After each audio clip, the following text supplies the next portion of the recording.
Sejam bem-vindos. Está no ar mais um Revista Fevale Podcast On, uma produção dos acadêmicos de jornalismo da Universidade Fevale.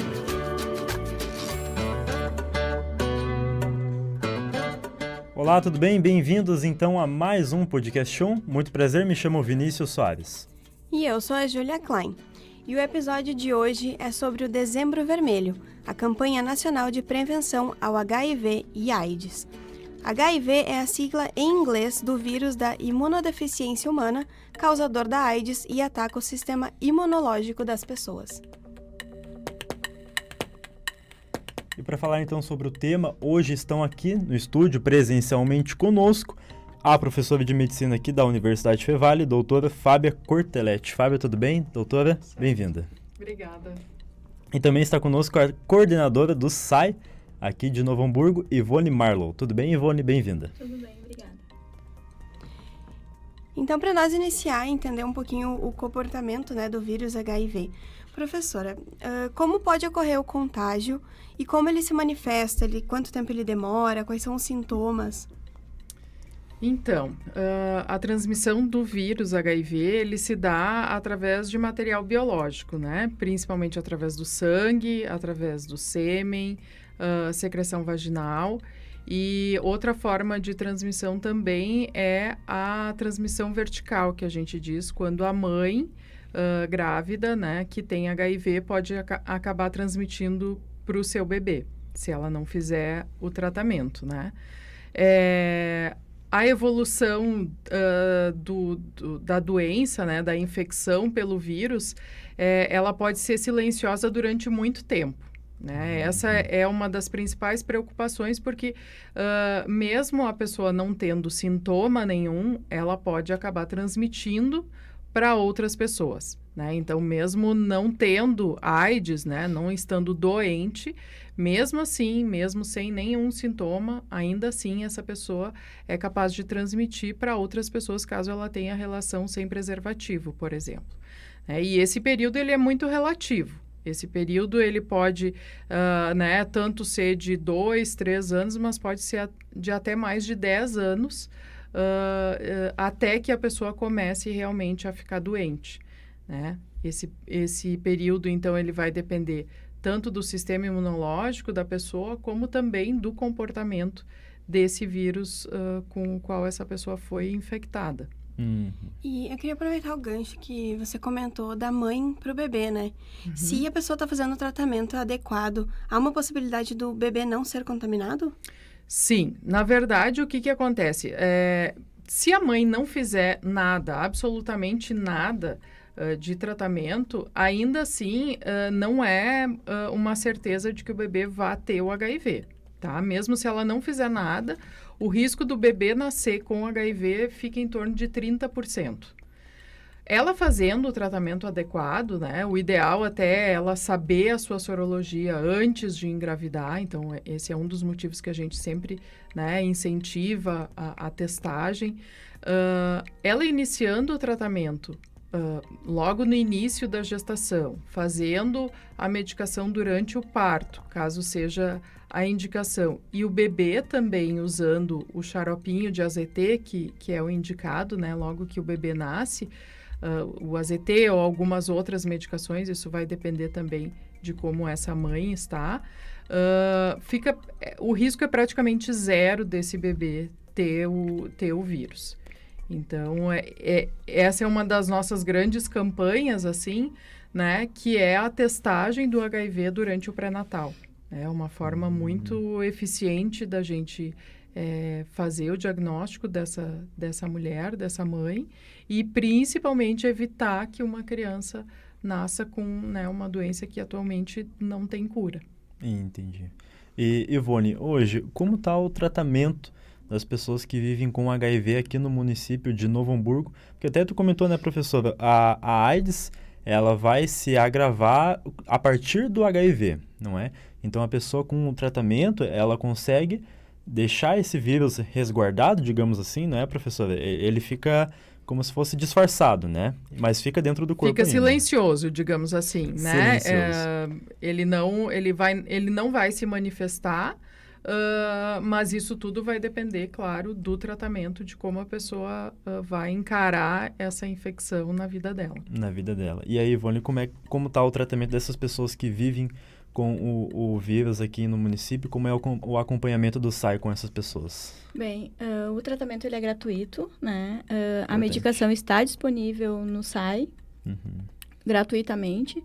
O acompanhamento após o diagnóstico desses pacientes se dá todo no SAI e também na rede, através de uma equipe multidisciplinar de infectos, clínicos, pediatras, enfermeiros, psicólogos, né, farmacêuticos, para que o diagnóstico aconteça, o tratamento e o acompanhamento desses pacientes dentro do nosso município. Vocês atuam desde o diagnóstico? Então... Sim, o SAI ele é o serviço hoje referenciado para as questões do diagnóstico, do tratamento e do acompanhamento. A rede de atenção primária, ela também está capacitada e apta para a testagem dos pacientes, para que o diagnóstico aconteça, mas o SAI ainda é a referência para suporte de toda a rede de saúde do município para as questões do diagnóstico, tratamento e acompanhamento dos pacientes HIV. Legal. Professora, vou fazer um mito e verdade aqui. Muitas pessoas falam que o HIV é uma doença dos homossexuais. É mito ou é verdade? Então, é um pouco mito e um pouco verdade, né? A gente sabe que, sim, a população homossexual masculina, principalmente, é uma população que tem um risco muito aumentado, né? É uma população, sim, que a gente precisa olhar com uma atenção maior pelo risco de transmissão, né? Pelo risco maior de transmissão. Mas ela não é exclusiva, com certeza ela não é exclusiva só dos homossexuais, né? A gente tem, inclusive, aqui no Sul, né? Aqui no Rio Grande do Sul, em particular, a gente tem um subtipo do vírus, que é o subtipo C do HIV, que está muito relacionado à transmissão heterossexual também, né? Inclusive de transmissão da mulher para o homem também, que não sei até se estava aí dentre os mitos e verdades, mas é uma verdade, sim, né? A mulher também pode transmitir para o homem, né? Isso também é uma lenda criada de que a mulher não transmite, né? Ou melhor dizendo, que o homem não se infectaria com uma mulher, e isso não é verdade. Acho que isso é bem importante. Infelizmente, nos últimos anos, a gente voltou a ver um aumento do número de casos entre a população jovem masculina, homem que faz sexo com homens, né? Principalmente jovens, né? Bem jovens, Sim, né, Ivone? Sim. Aí, antes dos 20 anos, já com diagnóstico de HIV positivo. E o sexo oral transmite HIV? Não, desde que tenha mucosas íntegras, né, de que não tenha uma lesão exposta, né, uma lesão grande que possa ter contato com sangue, com sêmen. O que a gente tem que ter claro são os materiais biológicos que transmitem o HIV, né, que é o sêmen, é o sangue. Então, se tiver pele íntegra, né, se a mucosa da boca está íntegra, não vai ter risco, né? Mas também aí vai depender de qual dos parceiros que é o positivo, né? De quem é quem está fazendo e quem está recebendo o sexo oral. E aí eu pergunto também para Ivone, que está lá na linha de frente do atendimento com o SAI, e aí em seguida a professora pode dar a resposta científica que a gente quer também, que é sobre expectativa de vida. Não é porque se tinha aquela coisa, aquele mito que a pessoa com HIV estava condenada. Hoje, se tem uma expectativa de vida, as pessoas que estão lá com o tratamento são de várias idades? Como é que funciona? Com certeza. Inclusive, a Fábia pode depois explicar melhor que eu. Pessoas em tratamento, né? São pessoas com vida tranquila, normal, né? Então, a pessoa tendo o diagnóstico, né, sabendo do seu estado sorológico, da sua situação, e tratando, é vida normal. Vida normal, vida que segue. Vida que segue. E isso porque o tratamento, o vírus, ele, como a gente comentou antes, ele vai ficar adormecido, então a pessoa, até mesmo idosa, que talvez tenha uma saúde fragilizada, ela vai conseguir ter uma vida tranquila com o vírus e fazendo o tratamento correto, com certeza. E esse é um dos motivos que a gente bate muito na questão do diagnóstico precoce. Né? Porque isso tudo vai estar relacionado, essa expectativa de vida, ela vai estar diretamente relacionada ao momento em que essa pessoa teve o diagnóstico de HIV positivo, né? Se ela já tiver o diagnóstico com doença avançada, né? Que infelizmente a gente ainda vê pacientes que só vão ter diagnóstico depois que internarem no hospital, às vezes já com um quadro de meningite, um quadro pulmonar já, indicando uma doença oportunista, indicando um quadro já de imunossupressão. Esse paciente é um paciente mais crítico que talvez tenha uma expectativa de vida mais reduzida. Ao contrário daquela pessoa que vai se descobrir HIV numa testagem, né, de rotina, digamos assim, né, sem nenhum sintoma, descobre que está né, com um HIV e vai iniciar o seu tratamento. Para essa pessoa, a gente diz que a expectativa dela, a expectativa de vida dela é igual a de uma outra pessoa com a mesma idade dela, com as mesmas comorbidades, né? Às vezes eu falo até com os meus pacientes e eles trazem isso, né, muito presente, assim, que o diagnóstico do HIV, na verdade, fez essa pessoa enxergar a vida de uma outra forma. Então, passou a se cuidar mais, passou a fazer atividade física, passou a cuidar da dieta, né? Começou a enxergar a vida de uma outra forma, né? Começou a se cuidar muito mais, diferente de se não tivesse tido esse diagnóstico, né? Então, obrigatoriamente, como a Ivone colocou, né, os pacientes vão ter acompanhamento, né? Eles vão usar a medicação e quase que obrigatoriamente, né, Ivone, a gente briga com eles para que eles retornem pelo menos 2 vezes por ano, né? Então, eles vão fazer exames a cada 6 meses, vão consultar a cada 6 meses para ter certeza que está tudo certinho, que não tem alguma outra complicação, alguma outra situação que possa estar comprometendo. A gente tem aqui uma pergunta do nosso técnico, Carlão. O HIV, a AIDS, né, teve a explosão na década de 70, ali, 80. Então, as gerações mais novas, nós e para baixo, assim, não tem essa preocupação porque não viram a explosão, tudo o que aconteceu, né? Pode ser isso um fator de tantos adolescentes, né, ter contraído AIDS agora? Com certeza. A gente acredita nisso, né? Existe uma outra imagem que é passada de que, sim, o HIV tem tratamento, o paciente vive bem, né? Mas ainda assim é uma doença crônica, é uma doença que não tem cura, né? Então, a pessoa, sim, vai precisar fazer o uso de medicação para o resto da vida. Isso é uma questão, né, que às vezes surge já na primeira consulta, né? Até quando eu vou tomar remédio? Bom, hoje, né, 1º de dezembro de 2022, a resposta que eu tenho que dar é: vai tomar remédio para o resto da vida. A gente sabe, tem alguns estudos, muitos estudos, né? Alguns resultados muito, muito pobres ainda, de casos muito pontuais de cura do HIV, mas situações bem anedóticas mesmo.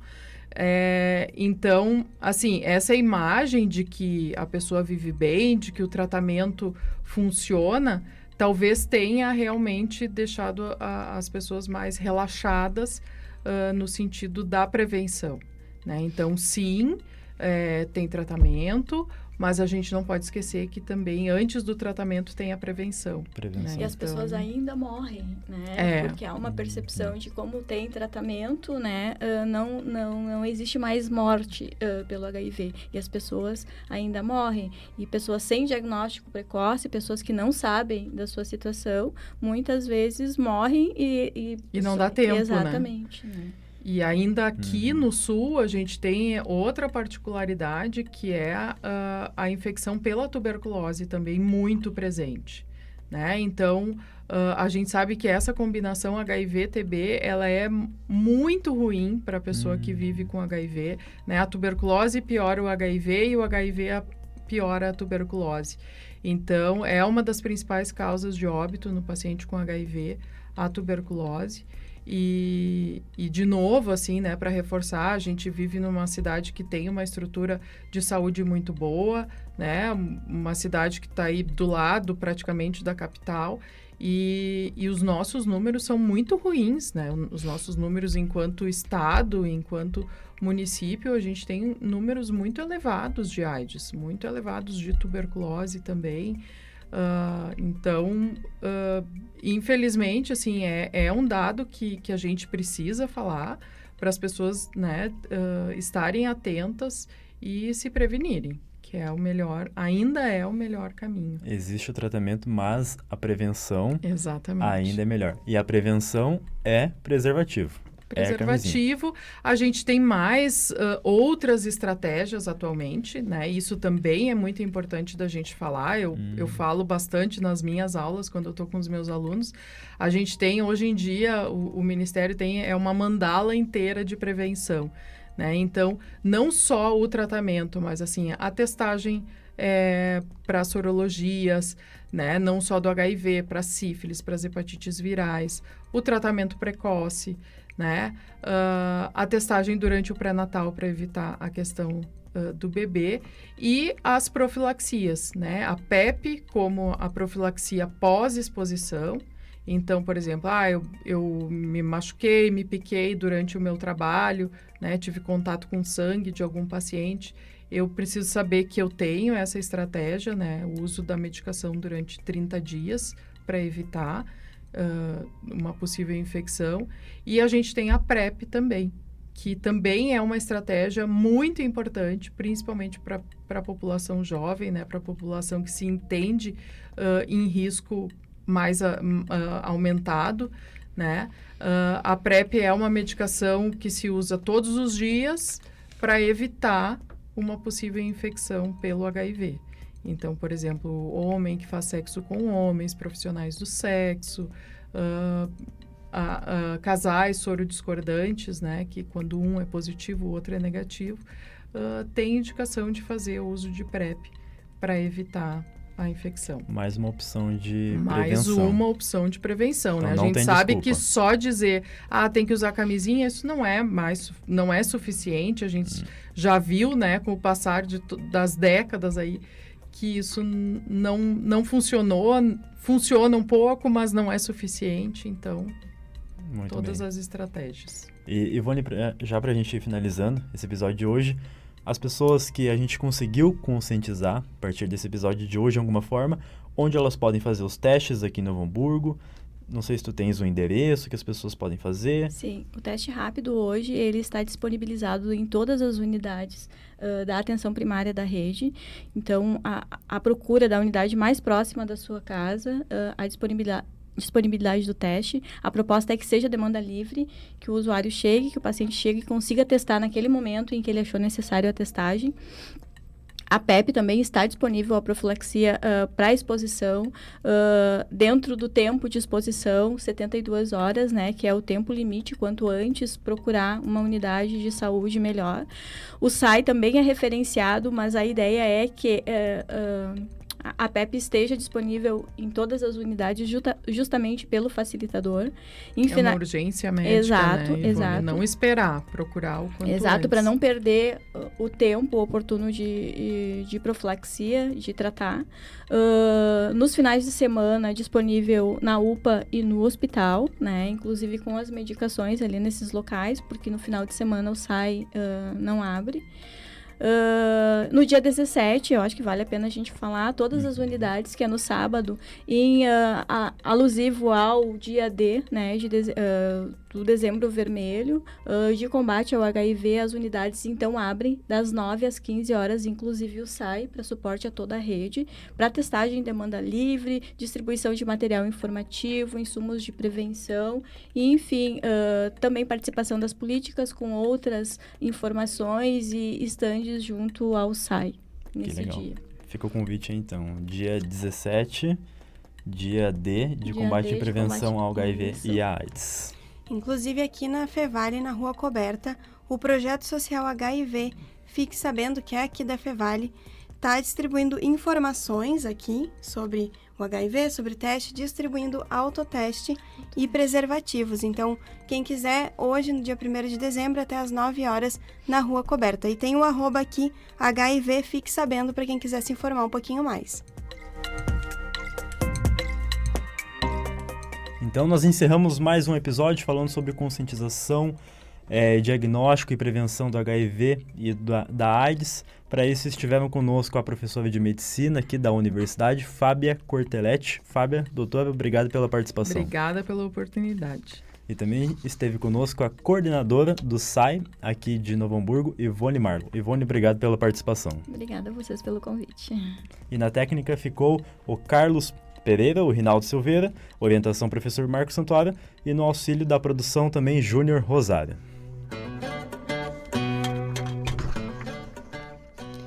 E nos siga no Instagram, @podcast1fevale, para saber o que a gente está fazendo aqui na redação e quando tem episódio novo. Até a próxima! Valeu, abraços, até a próxima. Você ouviu o Revista Fevale Podcast On, uma produção dos acadêmicos de jornalismo da Universidade Fevale. Muito obrigado pela sua companhia e até mais.